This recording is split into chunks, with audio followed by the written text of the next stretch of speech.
Well, welcome everybody to another edition of Last Christian. My name is J.D. Williams here in Texas, and that's Mr. David Paxton, located up there in the Northeast in New York City.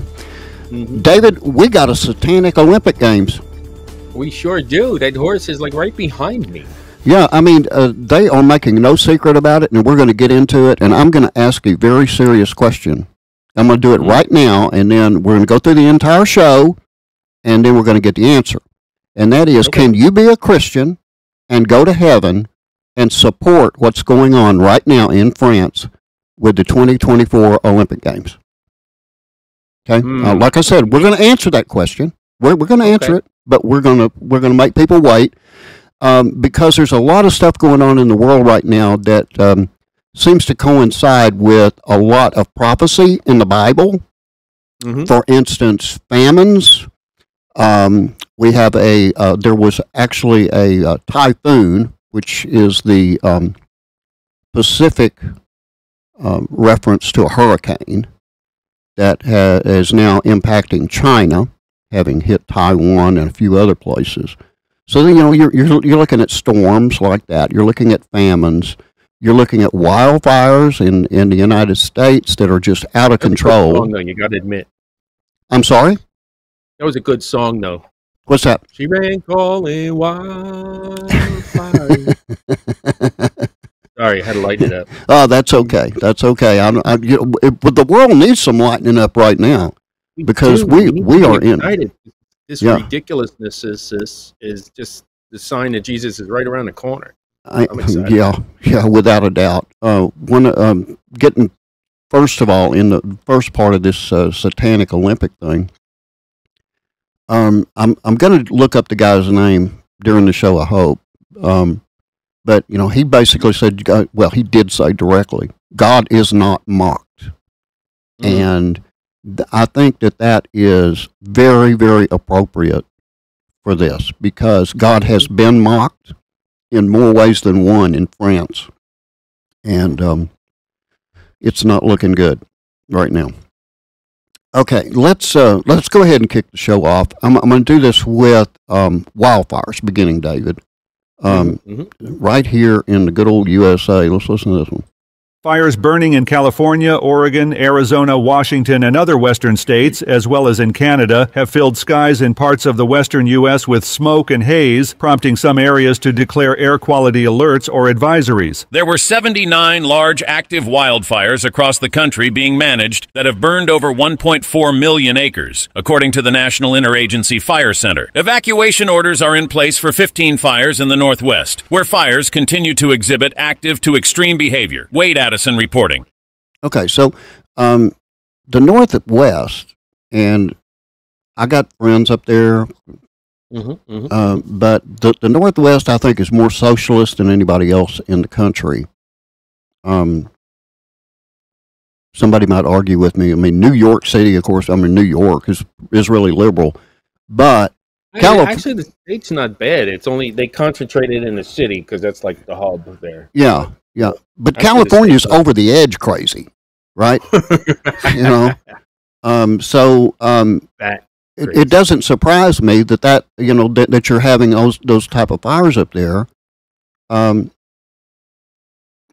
mean, I don't know how else to say it. God's punishing these people for what they're doing, and it is. You know, it's really weird. So, you know, let's put on our tinfoil hats for a minute.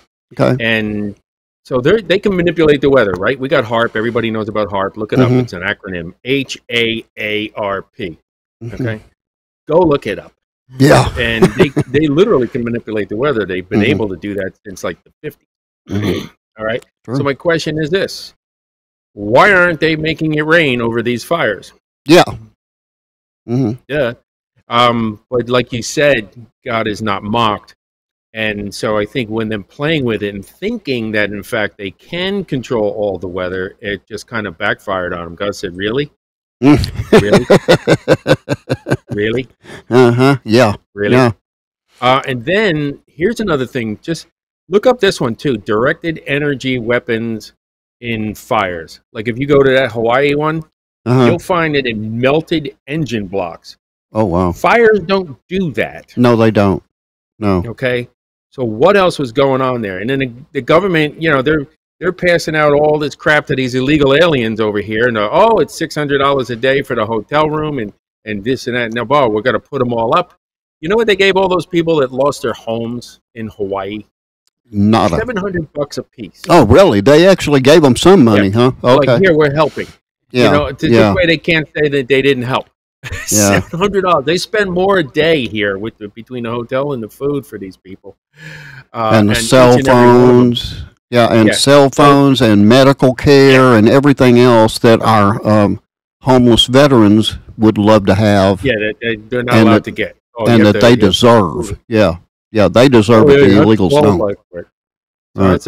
I was thinking of just going down there and saying, I came in here from Grunfunkistan, seeking asylum. Can I please have a bunch of money? Yeah, you'd live better, that's for sure. They probably buy you a house, David. Yeah. Yeah. So clearly it's all orchestrated, but that's exactly what God said, Right. Yeah. In the end, all these kings. Now this is our week in review show. So, I'm just kind of carrying us through the week, and then we're going to get to the Satanic Olympics, and we're going to get really into that. Probably I'm going to think most of the second half of the show is going to be about it, and probably some of the first half too. But anyway, here's one that everybody needs to hear. U.S. President Joe Biden has told the American people that the best way forward is to pass the torch to a new generation just days after he withdrew his re-election bid.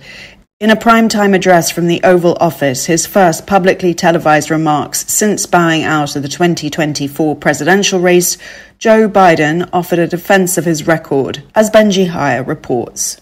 Nothing can come in the way of saving our democracy. That includes personal ambition. This was a soft, yet stoic, sobering, somber speech, one centered on selflessness from a man who served the public for decades. President Biden said doing this job was the privilege of his life, that he's given his heart and soul to the nation. But democracy, he claims, is at stake. And whilst he didn't admit it with the eyes of America on him, the reality is that voters were becoming increasingly concerned with his fitness, his ability, his health. For his side to beat Donald Trump, the decision was that Joe had to go. As the nominee at least. The president will continue in post for another 6 months, during which he'll focus, he says, on civil rights, on foreign policy, tonight attempting to instill confidence that he's still up to the task by listing off his achievements and legacy. The power will soon be out of his hands and into the hands of the American people. The choice is theirs come November. Benji Hire, Washington. And he's promised to cure cancer before the end of his term. Too, yeah. And I probably want to talk to this British guy and say, you haven't been to America. No, for real. You don't get a vote. Did you see the last one? Hello? Well, I do know that his speech was nothing but a pack of lies. That was it. The one where he comes out on, and then he's looking all great, and he's about 3 inches taller. Did you see that one? I mean, he is incapable of serving, and he should immediately step down. I believe, and I think I was right here, because I called this a couple of weeks ago. I said the only way he's going to be out is when they go in and tell him, Mr. President, we know that you want to serve, but you can't, and if you don't withdraw from this race, we're going to invoke the 25th Amendment. And I believe that is exactly what happened, because the decision was made within a 2-hour time frame. I got that in my card list too, my bingo card. That, and I got but he's already out and gone, and they either got AI or the doppelganger in there, and that's what I'm saying. They got one video of him coming out, and he looks all like great, except he's literally 3 inches taller. Yeah. When you see him next to Jill, normally they're maybe like this. This one he's like this, and you're like, that's not him. Well, everybody knows it ain't him. I just know that when the initial announcement was made, and people can go back and you can find this stuff online if you try. It's not hard. I know that his first appearance coming out of COVID, and he's walking across, I believe it was I know it was a ramp, airline ramp going up to the plane. And a reporter yelled at him, Mr. President, why did you withdraw? Why did you withdraw and all this kind of stuff? And he looks at him, and he's got this look on his face of, what are you saying exactly? And I said, Mr. President, how come you withdrew from the race? And he looks at him and he goes, what? I mean, that was the answer. What? As if, I don't know, I didn't realize I was out. And I really don't think he realized he was out. I really don't. He doesn't. He only gets the news that they tell him. Right. And I think his address. He doesn't actually watch anything. I think that his address that was given from the Oval Office, he read it, but he didn't understand a single word he said. Not one word of it. He just read it. Some people think that was AI, because I know they could do a pretty good job as long as they have. AI can do a good job if it has, those things to work from. Yeah.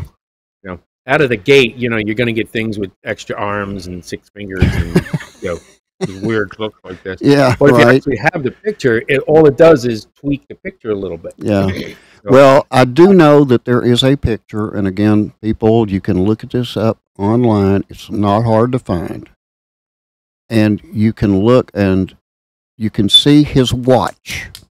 You can see the president's watch during during the address, and it does not match the time of the, quote, live address. So either his clock is wrong, he's got a bad watch on, or there was a lot of editing. In other words, it was filmed earlier, and they just say it's live. And that's what I'm thinking. Because I bet he went blah, blah, blah, blah a few times. Yeah, and they would have to edit it. Listen, we got to do this 800 or 900 times, and we just pick out some of the clear little parts, put them all together. Right. You saw how short the address was. Because they can't find enough to put together. Well, it's not that. He can't stay up very much. I mean, 10, 15 minutes about as much as you're going to get out of him before he starts going into ramble mode. And I'm talking full-scale ramble mode. Yeah. I think what's worse is, do they actually think they can win with cackles? You serious? You seriously think you can win against Trump with this woman? There's got to be something wrong with you. I don't care how liberal you are. You have to have something wrong with you to think you can actually win with that. Yeah, I agree with that. But, I mean, we've seen worse. Yeah. I see the entire, pretty much every black person I know that kind of talks like we do. Yeah. Every last one of them says, she's not black. Why does she keep saying that? Right. And she does not look black at all. Yeah. It's like all she did was lock a brother up. That's what they called her. That's what they called her, lock a brother up. And I saw a collage made with hundreds and hundreds of black men that she kept in prison longer than their release date. Right. Because they were free labor for the jail. Exactly. And most people don't know this, but they get paid from your Sesta KV account for the jail. So she was getting kickbacks on all these people staying in there. Yeah. So that's how she made a lot of money. Yeah. Okay. Just look that one up. Look Sesta KV on you. Yeah. And for that word, but check it out. And look up the fact that she is a heavy marijuana smoker, but she put everybody that was accused of marijuana in jail. And locked them up. All she got to do, cackle, cackle, cackle. Okay, here is now. Prime Minister Benjamin Netanyahu came over from Israel and was to meet with the president. And to my knowledge, he didn't. He met with the vice president. But anyway, in advance of his speech, riots began to break out in Washington, D.C. They're calling them protests.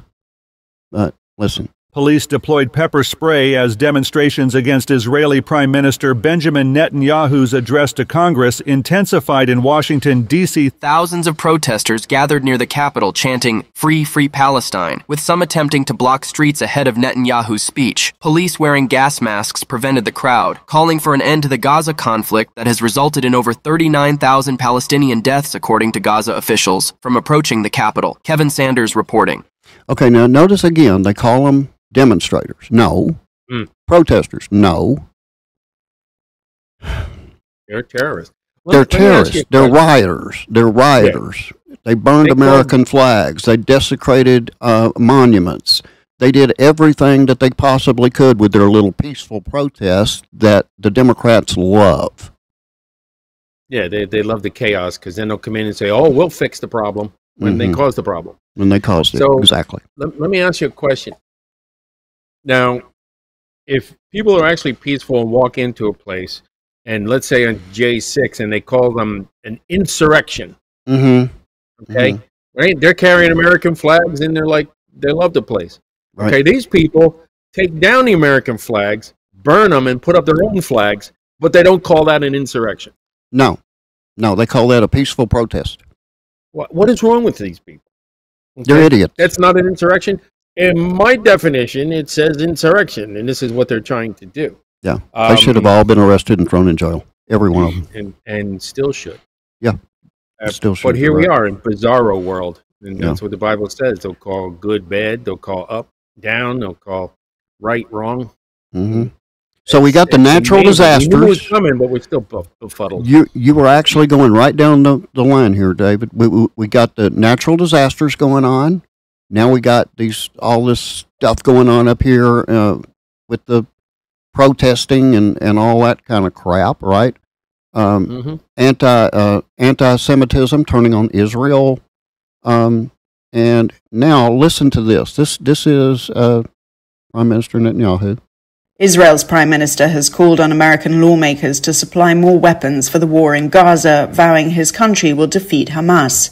Addressing Congress on Wednesday, Benjamin Netanyahu said Israel will fight until all hostages taken on October 7th and are still being held in the Strip are released. Sally Patterson has more. Inside Congress, Benjamin Netanyahu was met with applause, cheering and standing ovations. Outside, a very different picture, with protesters turning out en masse against the ongoing war in Gaza.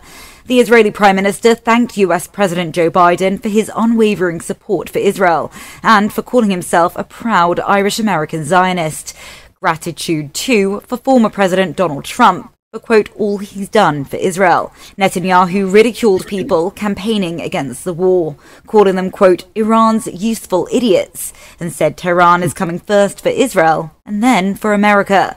His address comes as the war in Gaza rages on, with more than 39,000 Palestinian deaths, according to Hamas figures, and thousands more people left without food, water, and shelter. Sally Patterson, New York.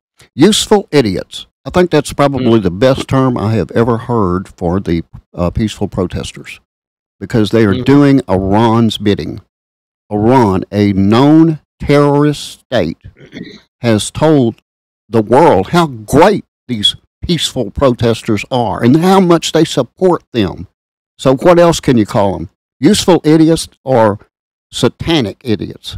Both apply, in my opinion. Yeah, and they don't know. I saw one guy, just a regular podcaster kid, going around saying, "Hey, could you tell me why you're here protesting?" And he's got and they didn't know. They didn't know. Yeah. Oh, no comment. Oh, we're here to show our support. Support for what? We don't know. Well, you have to talk to the organizers. I mean, stuff like this over and over and over. Yeah. Not one of them knew why they were even there. All they do is they want to tear stuff up and burn stuff down and get on TV doing it. That's it. Yeah, and they really are useful idiots to them. Yeah. And gays for Palestine? Think about that for a second. Oh, my goodness. You talk about having zero common sense and really zero intelligence. Somebody like that needs a keeper. Because, and to explain it to some of you that may not understand what we just said, if you're gay and you're in Palestine, you're going to die within minutes. Yes. Guaranteed. That is their deal. Yeah. If someone finds out, they yell and scream to everybody around, and they point to you, and you're stoned immediately. You're done. It's not thrown off the top of the building. You're done. Right. So, useful idiots. Perfect phrase. Absolutely. And that's what's going to happen. All of a sudden, they're gonna coax them on. Yeah. Start all this trouble, so they don't have to start the trouble. And then when enough of them get there, they're going to turn on them immediately. So, by the way, you're next. Yeah. You know? Yeah. Well, now, following that speech to Congress, I'm going to. I got two little stories here. Well, first, Hamas is obstinate, according to the Jerusalem Post. Hamas is obstinate on the hostage deal, and they insist on a full Israeli withdrawal before there can be a ceasefire. So blame Israel because Hamas will not accept the terms of an agreement that they presented. Kind of stupid here, but think about that for a minute. Hamas presented the peace terms. Israel said okay, and Hamas said no until we get a full withdrawal of your troops and all that. This has got to go on. No. You release the hostages, then the deal kicks in. Yeah. It's really easy. It's real simple. Give the hostages back, and they will stop bombing your country. Right. So they have also, David, they've also demanded now that they want Israel to withdraw not only from the Strip, but to include the Netzarim corridor. I hope I'm saying that right.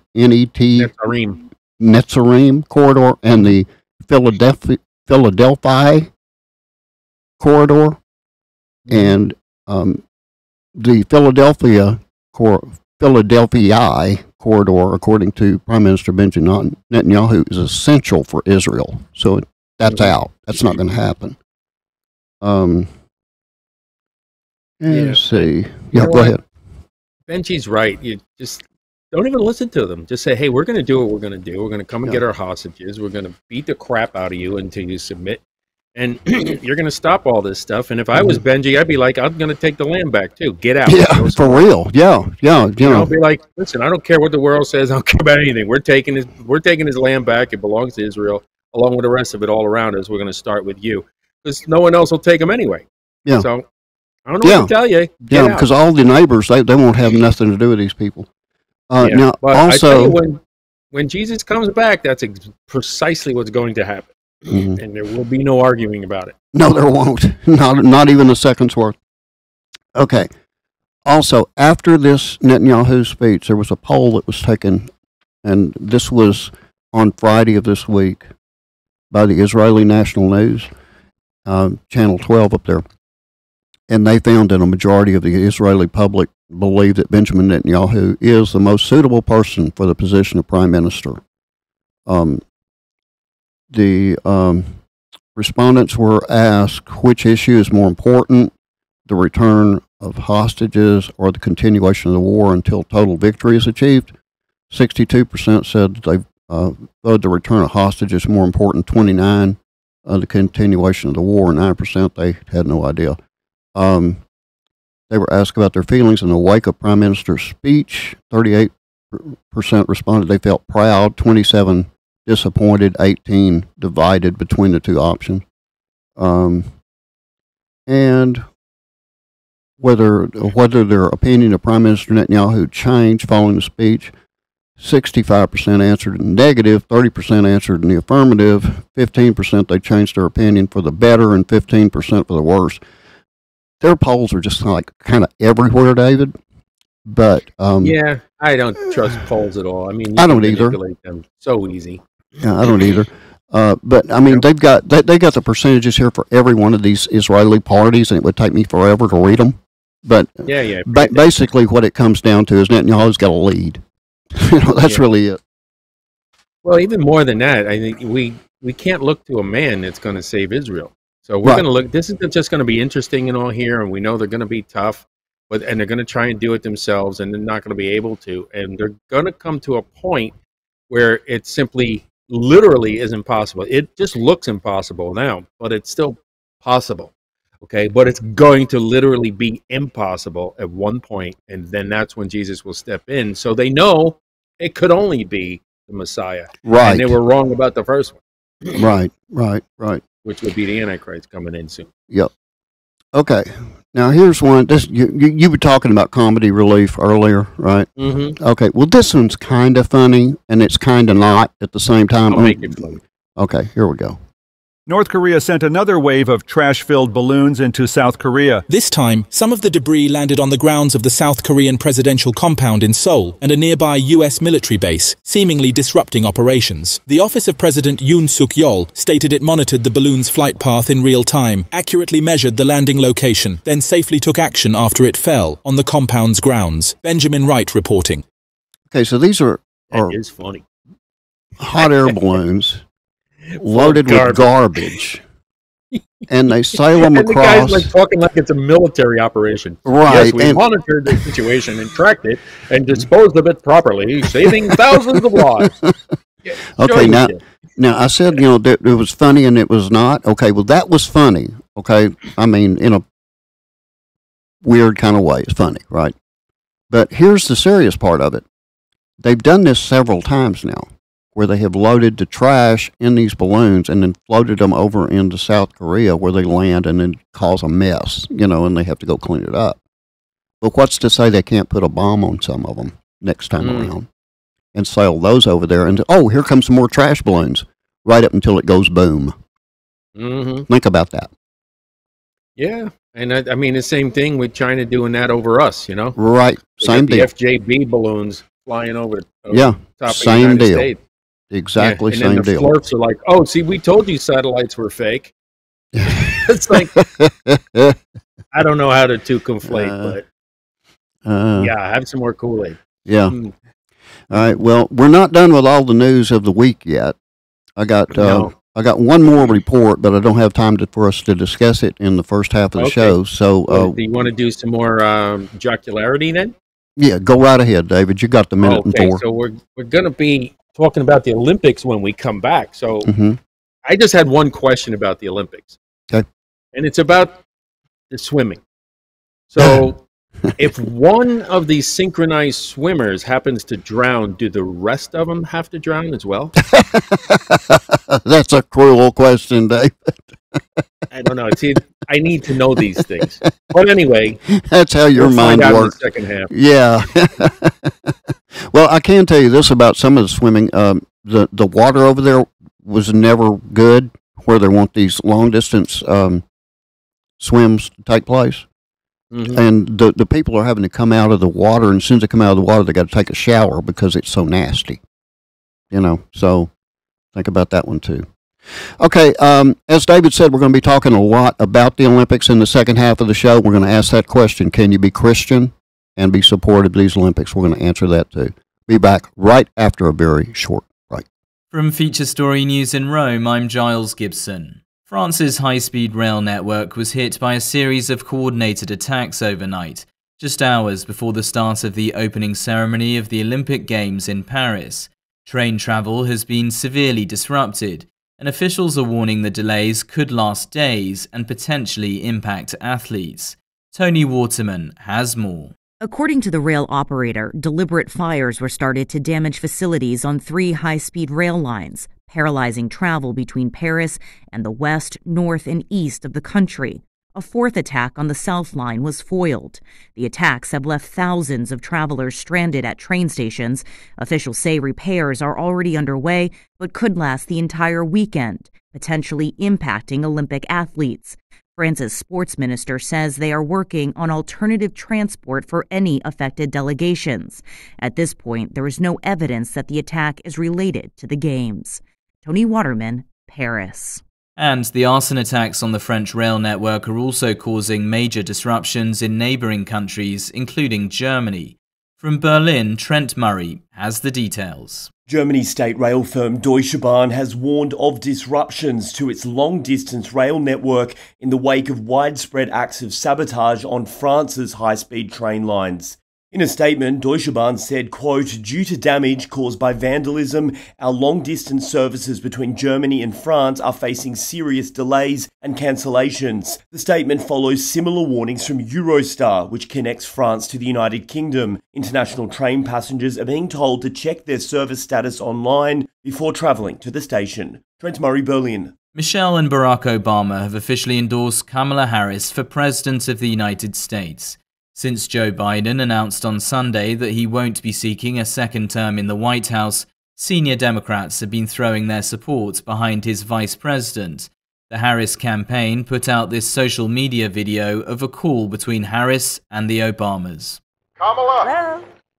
Hi. Hey there. Oh, hi, you're both together. Oh, it's good to hear you both. I can't have this phone call without saying to my girl Kamala, I am proud of you. This is going to be historic. We called to say Michelle and I couldn't be prouder to endorse you and to do everything we can to get you through this election and into the Oval Office. Oh my goodness. Michelle, Brock, this means so much to me. I am looking forward to doing this with the two of you, Doug and I both. Another former president and First Lady, Bill and Hillary Clinton, have already endorsed Harris. She's also clinched the support of enough Democratic delegates to be officially nominated at the party's convention next month. From bureaus worldwide, this is FSN. And welcome back, everybody, to the second half of Last Christian. Again, my name is J.D. Williams, and that's Mr. David Paxton there on your left.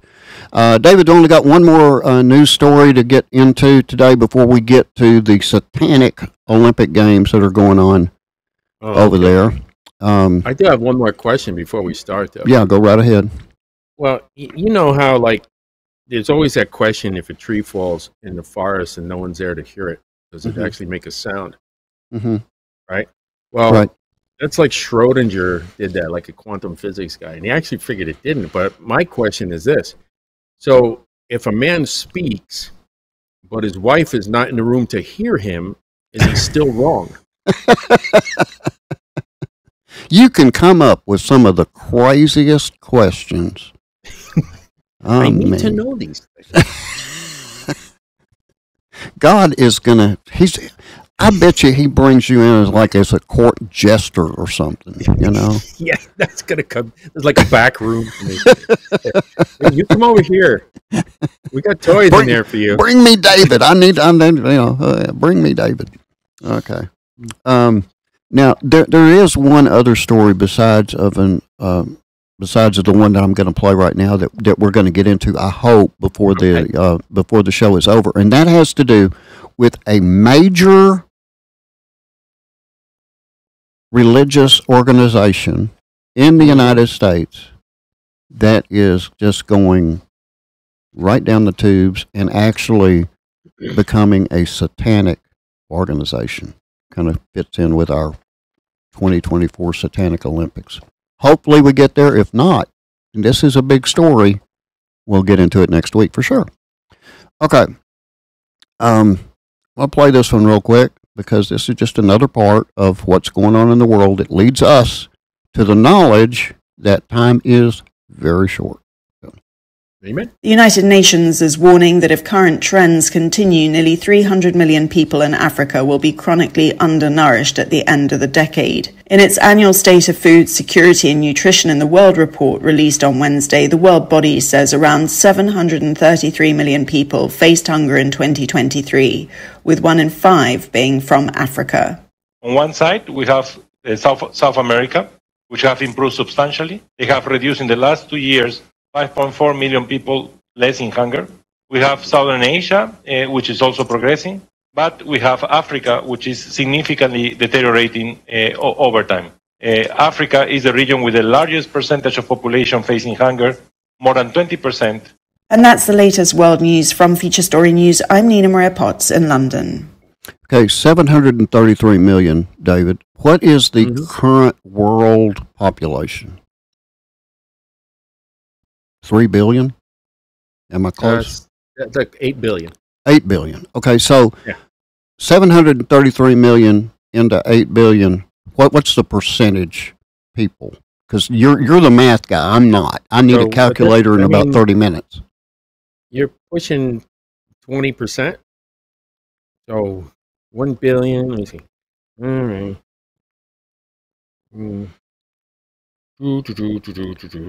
Because and while he's doing that, the reason that I'm asking that question is because what we're talking about famine. I'm sorry. Yeah, it's about 10%. About 10%. You're pushing about 10%. Yeah. Okay, 10% of the world in famine, and didn't the Lord say something about famines in the last days? Yeah. Well, that's the whole green horse behind us. Okay, go ahead. Okay, so he talks about the white horse comes in first, which is what we want to get into with the Olympic thing, which is the false Messiah. Okay, so you'll see that the false Messiah coming in. I think they're projecting that right now. Yeah. But then you have the red horse, which is war, and then you got the black horse, which is they say is famine, but it's a contrived famine. And I'm putting a book together now talking about In the Shadow of the Horseman. And if we're not raptured, then you help finish the book. Right. But it talks about the scales. Oh, it's weighing out the scales. But that word is actually a yoke, because it's the same device that they put on a yoke. So it actually has a picture of the government's putting a yoke on the people and making them work a whole day just to get enough food to eat so they can work the next day. Right. And that's kind of where it's going. And then he talks about, first there's a third of the population, and again the half of the population. So it's literally going to be half of the people of the world at that point. So this is just heading in that direction. Yeah. Okay. Well, now I was actually going to hold this back until the end. I had addressed it earlier. This church, progressive church here, but based on what you just said, I think it's time to bring it in anyway. And this was initially posted in by Breakpoint.org, but now it's going pretty much everywhere. You could, again, if you want to find this, you can look it up. It's a progressive church. Here's the headline: Progressive Church looks to make LGBTQ affirmation mandatory for clergy. Now, this is the General Assembly of the Presbyterian Church in the United States of America, the PCUSA, has voted, check this number out, they have voted nearly 2-to-1 to effectively require candidates for ministry to endorse homosexuality and related practices if they wish to be ordained. In other words, you can't be an ordained minister in the Presbyterian Church unless you're good with doing something that God says is abhorrent. Okay? Though the motion must still be approved by the various Presbyterians around the nation, given the strong showing at the national level and the denomination's high marks from the pro-LGBTQ groups, it will likely be made official. As one of the more theologically liberal Reformed groups, the PCUSA has been drifting in this direction for some time. More remarkable is how quickly and thoroughly the official position of the denomination has been reversed. In the 1970s, after an openly gay man sought ordination, the PCUSA launched a 2-year task force to study the issue. It concluded in less than solid fashion that homosexuality should not be ordained in the ministry. Now, in the name of inclusivity and diversity, the same group will require its ministers to reject clear Christian teaching instead. Your comments on that one? Yeah, I mean, we're here, call up and down and everything. So let me see here. They basically, it comes from the word in the Greek presbytery. That's so they named it after. Just like bishop means episkopos, so that's where they get the Episcopalian Church. And then they do all these. Yeah, that's how they named the denominations. Yeah, but all of them kind of fit under the umbrella of the Laodicean Church. Okay, and it was just telling to me that you said, they voted on it. Okay, so instead of going to the Word Bible and saying, okay, what does this say about it? They take a vote. And that's literally what Laodicea means. When Biden gets up there and he's like, oh, our democracy. We're not a democracy. Right. Okay, sorry. Okay, maybe your democracy is at stake. Yeah, that's a good thing. But the democracy is basically when you say, oh, everybody votes, that's literally called a mob rule. Right, so the whole mob comes along and, they're all angry, it's the pitchforks and everything, and you're going to get hung whether you did anything or not. There's no justice involved. It's mob rule. But we're at the end of the age, and we're in the church of Laodicea.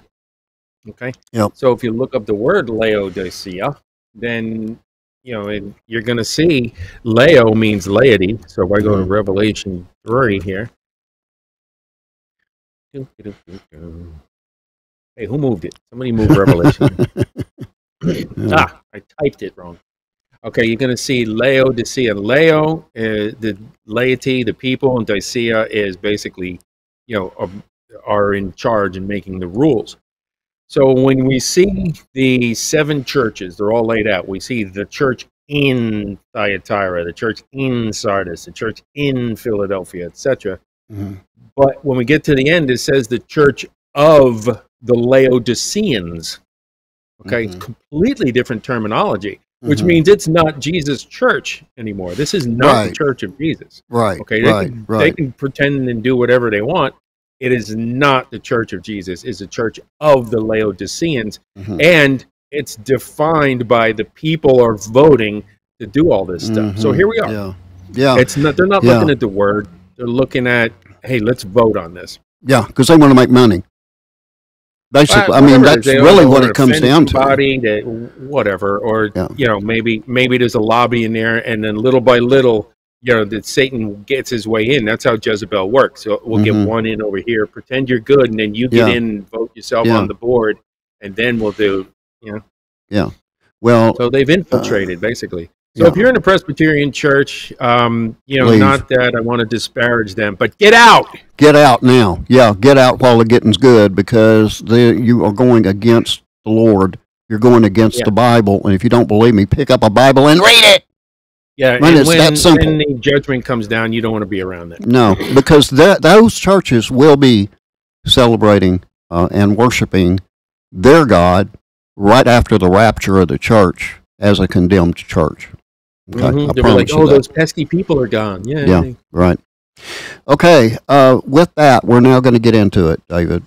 And all right. Actually, I started this a day before the show because I saw a report, and I'm going to play it here in a minute. And I was really feeling sorry for France.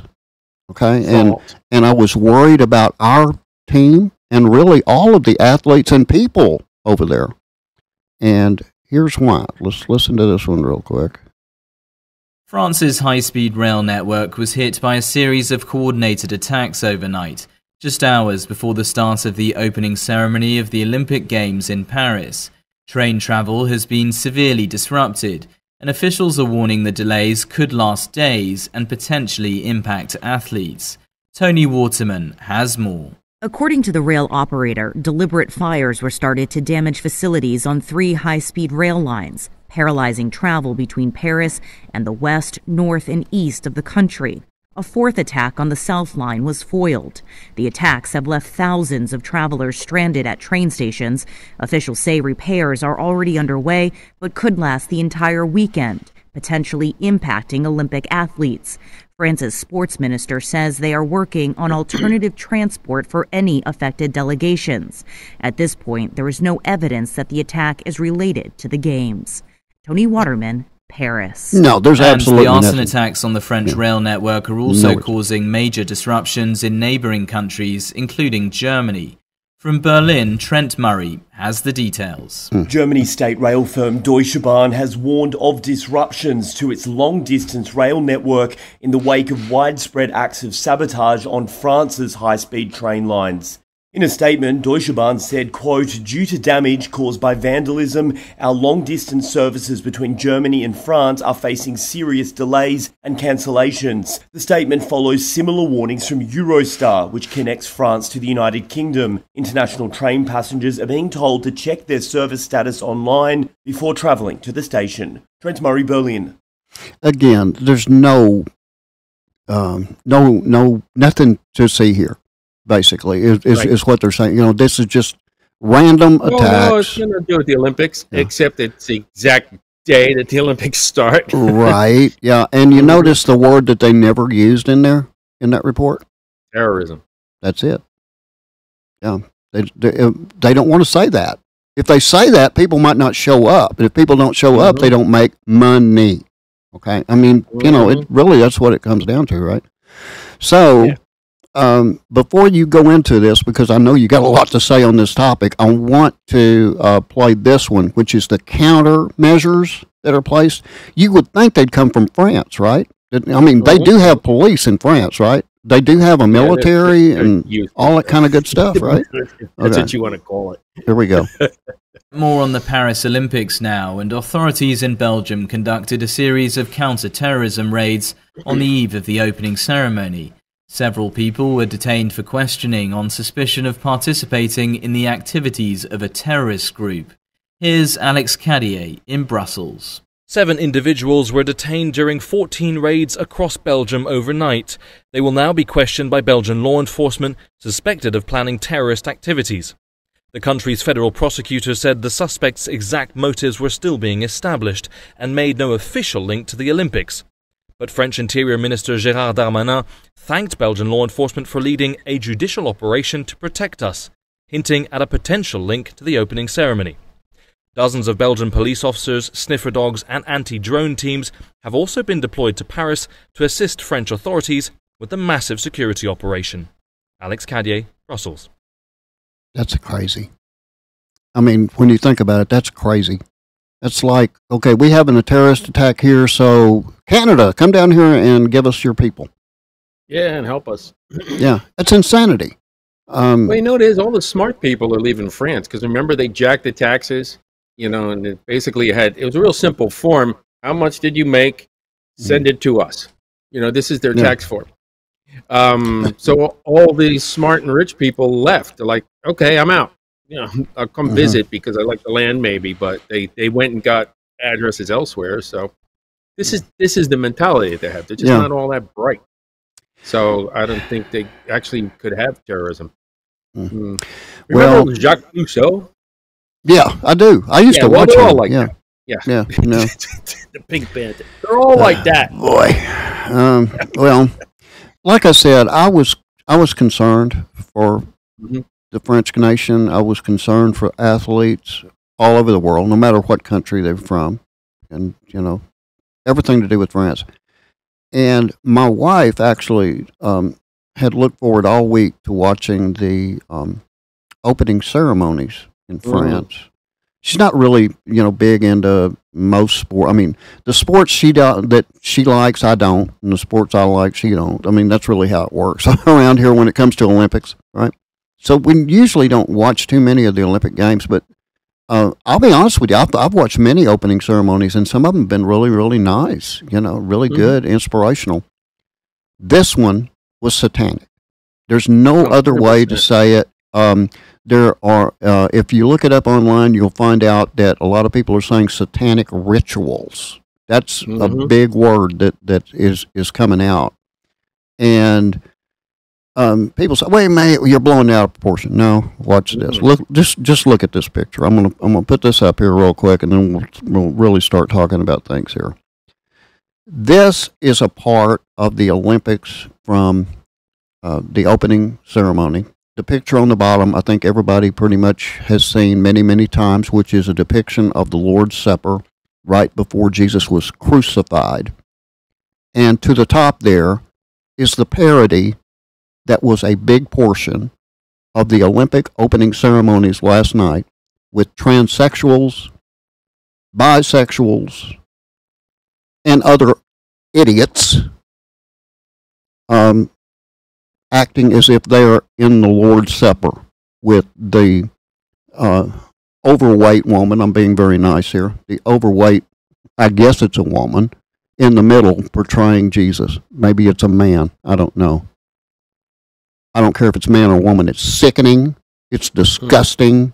It's offensive, and it should have never happened, ever. And the funny part is they think they're going to get away with it. And they have, David. That's the problem. They have. Well, okay. All right. Tell me. Well, you got to remember that, God is eternal. Yeah. Just trust me. It's coming. Well, okay. In that vein, you've got Andrew Tate. I don't really know who Andrew Tate is, but he is supposedly a big-time, what do you call him, outspoken social media influencer. Okay. Now he said that these games are satanic, and I'll got a quote coming up from him here in just a few minutes. I'm trying to find. There was a this is a guy that plays sports, Harrison Butker. I don't know if you've heard of this guy before, David, or not, but he's a kicker for the Kansas City Chiefs, and he was I believe it's him.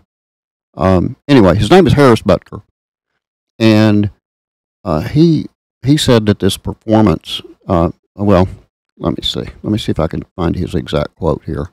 Yeah, here we go. All right. Now you can find him on X. So I'm even going to give his X address here for those of you that want to see all of this. Okay. He goes by, it's at buttkicker7. So yes, he is he's a kicker. Okay. But anyway, here's his quote. Be not deceived. God is not mocked. For what things a man shall sow, those also shall he reap. For he that soweth in his flesh, of the flesh also shall reap corruption. But he that soweth in the Spirit, of the Spirit shall reap life everlasting. And he's quoting that from Galatians 6, 7, and 8. So you want to make a comment on that one, David? Yeah, and they were talking about the whole, running up to this statement. He's talking about that. Paul's talking about, hey, bear one another's burdens, fulfill the law of Christ. So a man think himself to be something when he is nothing, he deceives himself. Let every man prove his own work. He shall have rejoicing and not every man, again, bear his own burden. Let him who is taught in the word communicate into him that teaches in all good things. So he's talking about all these different things, and he just talks about God is not mocked here. And it literally means to ridicule. Yeah. Okay. To make mouths at is in the Greek, but that means to ridicule. So they would criticize God. I don't have to do all these right things. And so here they are mocking God in, hey, God's telling you, do the right thing, get into the word, and the word tells us all of these things, but they don't. And they literally just get in there, and they're going to keep on doing what they do because he's merciful and he's gracious. And he said, okay, I'll wait. I said, and then he'll tell them again, you're doing the wrong thing, and this is where you're going to go. And then they laugh. Yeah, sure, I'm going to wind up in hell. I'm telling you, if you keep doing this, you're going to wind up in the lake of fire. Right. Okay. And he's told them enough. People have told them enough, and they just come to a point where they don't even want to listen to him. And God says, okay, I told you. And his hands are off, and they're going to continue this. And he's just like, all right, my son's coming back soon. And then we'll gather them all up, because now he's working on the other people who actually are looking to get out of that, who actually are looking for truth, because he's merciful enough to let those people come out of it. I have a couple of friends that came out of that lifestyle, and they're like, yeah, it was really horrible, and it was lying, and they tell the whole story. Actually, we'll have them on the show. Okay. Well, again, now this. My question immediately was why? I mean, tell me how a depiction of transsexual Lord's Supper has anything to do with sports. I mean, anything at all to do with sports. Nothing. Yeah, it doesn't. And the reason it's there is the wide audience that it has. Literally every nation of the world is watching this, and they want to portray it as if it's normal. Right. It's the Baphomet spirit. So you have the Nephilim and the fallen angels, and they have no gender. Remember, we learned just last week that man was created in his image, and then he took the woman out and he made them separate. Took those best pieces out. Well, Satan wants to, oh no, let's put them back together and let them do this. So you got the Baphomet, which has all the parts of everybody. It's like a hermaphrodite, and so that's what they want to push. Because that's the Nephilim spirit, because they don't need to procreate. What they want to do is get X amount of people from the earth, take over, because there's X amount of demons that are in the pit that need bodies. So they go, okay, let's just get this many people, and we'll get the right ones that are all sorts of weird, because that's why they jumped into the bodies to begin with. is because they wanted to feel the pleasure of a body because they didn't have one. It gets really weird, but that's kind of it gets deep. Yeah, there's a lot of there's a lot there. And by the way, we do a midweek Bible study every week where David really goes into comprehensive study of the Bible. We hope that you guys will tune in on the midweek show. Then we have our own Bible study where people get to chime in if they want. Just go to thehiddenday.com and click on the discipleship study. Yeah, we do that every Thursday evening live at 8 p.m. Eastern. 8 p.m. Eastern. Okay, here's a little bit more on this, David. The Satanic opening ceremony. Tell you a little bit about it. It featured a headless woman singing from a window. Unlike previous opening ceremonies, last night's Paris show took place on the banks of the river Seine. While most viewers were delighted by performances from pop icons Lady Gaga and Celine Dion, some were offended. No, many were offended. There's Bishop Robert Barron described the moment as a gross, sort of flippant mockery. He said France, whose culture is grounded very much in Christianity, felt the right thing to do was to mock the Christian faith. One user wrote, the opening ceremony of the Olympics is not even hiding satanic rituals anymore. There's no longer anything hidden in plain sight. These are demonic, dark forces of Satan who want to eclipse the light. Another ex-user said, Dear normies, you probably sitting at home watching the French Olympics thinking, what the actual blankety blank is this? Well, it's just another conspiracy playing out in your very eyes. Okay. They added the one word they tell you, the world is run by satanic globalists who control everything. These people do very strange, sick things and openly worship Satan or a brand of. They love showing this fact off. Do you see it yet? They're not even hiding it. Andrew Tate, I mentioned him earlier. He said he shared a clip of the performance along with the caption, Satanists control the West, and they show you that they worship the devil. It's not a conspiracy theory. They literally show you. Are you blind? And then here was the crazy one. It said, this is another ex-user, said, this was about the French Revolution. Learn some history. That's a joke. All right, we're out of time, David. We're out of time. We can't really get into it very much, but I'm going to answer the question. You cannot be a Christian and support what's going on in France right now. It is impossible. If you are calling yourself a Christian and you agree with anything that's going on, you better check your salvation because you're not there yet. I'm going to be really blunt with you, okay? God will not be mocked, and you will go to hell, guaranteed.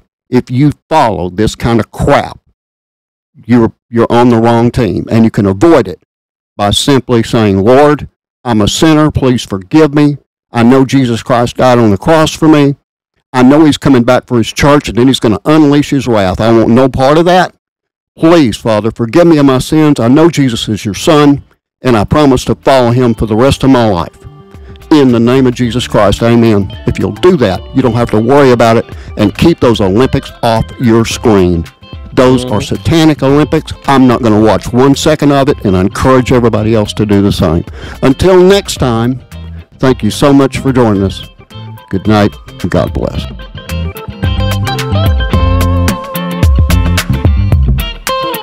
Thanks again for joining us today for the Last Christian Radio Show. And be sure to tune in every Tuesday, Thursday, and Saturday right here and at www.lastchristian.net. Until the trumpet sounds.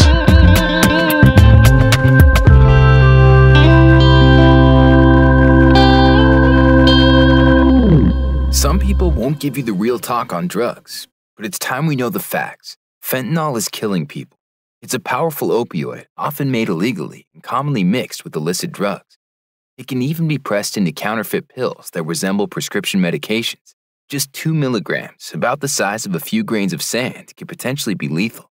This isn't an ad to scare you, but it is an ad to make you think twice. Get the facts. Go to realdealonfentanyl.com. This message is brought to you by the Ad Council.